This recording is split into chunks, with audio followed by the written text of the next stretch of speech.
here is the finished product, some cheesy carnivore donuts. Let's just go ahead and give it a little bit of a taste test.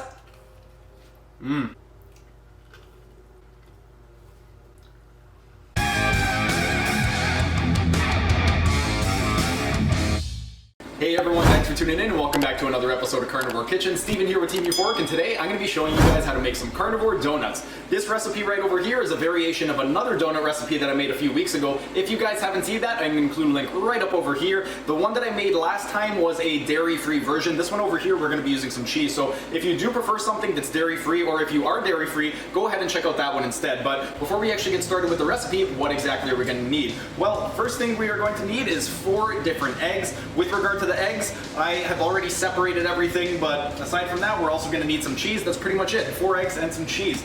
We're also going to need some molds to make our donuts with. We are going to need a scale to weigh some stuff out, and we're also going to need a bowl to mix everything in. Now that we know what exactly we need, what exactly are the steps? Well, the first step, we want to go ahead and preheat our oven to 350 degrees. And now that that's all getting ready to preheat, next we can go ahead and start mixing everything. I've already separated the egg whites from the egg yolks. We have the egg whites right over here, and I'm going to set these aside for a later recipe video. So let's just go ahead and toss those aside.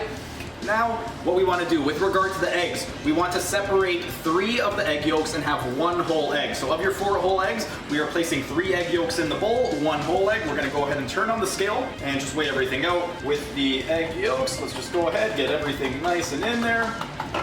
Comes out to about 45, maybe a little bit more once we get all this other egg yolk in there. Oh yeah, a lot more.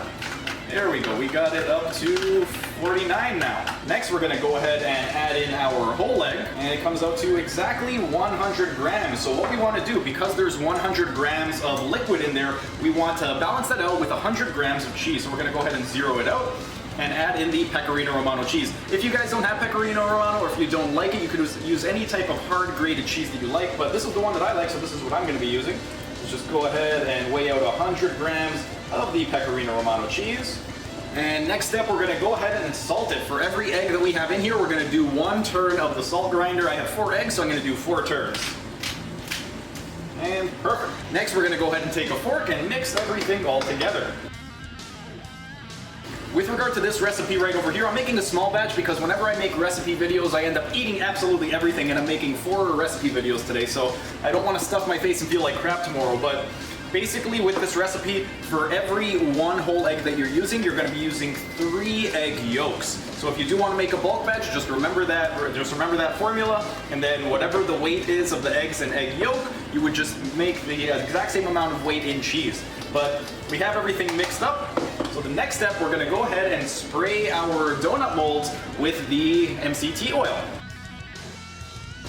And now the next step is to add the batter to the donut molds. I've got 200 grams in here, so what I'm going to do is I'm going to make 5 donuts, and I'm going to be using 40 grams in each donut. So I'm going to go ahead and zero out the scale, and let's just go ahead and weigh out 40 grams.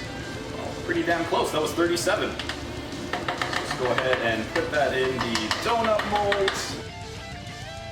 And we got the last one. One thing that I forgot to mention in the last donut recipe video was these, if you're not a fan of really eggy tasting donuts, if you eat them straight out of the oven, they are going to have a pretty big eggy taste to them, whereas if you eat them straight out of the fridge, they have a much more texture that is reminiscent to an actual donut. So personally, I like to eat these straight from the fridge. So if you are the type of person where you don't like that eggy taste, definitely put them in the fridge first and then eat them once they've actually had a chance to cool.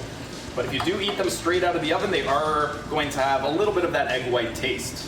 And now that the batter is all in the molds, we're going to go ahead and put it in the oven. We are going to leave it for 30 minutes, so let's just go ahead and put it on the middle rack. Close that up, put the timer on for 30 minutes.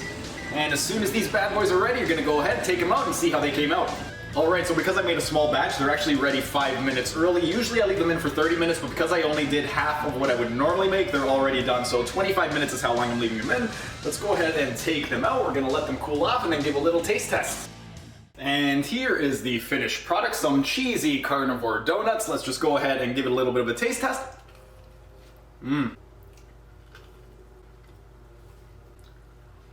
Unlike the dairy-free donuts, these ones actually taste really good straight out of the oven, but once again, if you do put them in the fridge and eat them straight out of the fridge, they do have a little bit more of that donut texture. But With regard to these, once again, if you are somebody that prefers a little bit of sweetness, you can add some stuff like some stevia, vanilla extract, even some cinnamon, or you can have them as is, just the way that I made them like this. But that's pretty much it for today's video. I'm gonna leave you so I can go ahead and eat these. If you guys enjoyed the video, be sure to smash that like button so I know to make more recipe videos in the future. And if you're either new to the channel or haven't subscribed yet, be sure to subscribe to the channel and hit the notification bell, as I will be uploading new videos every single day. That's it for today's video. Thanks for tuning in, and I will see you again tomorrow.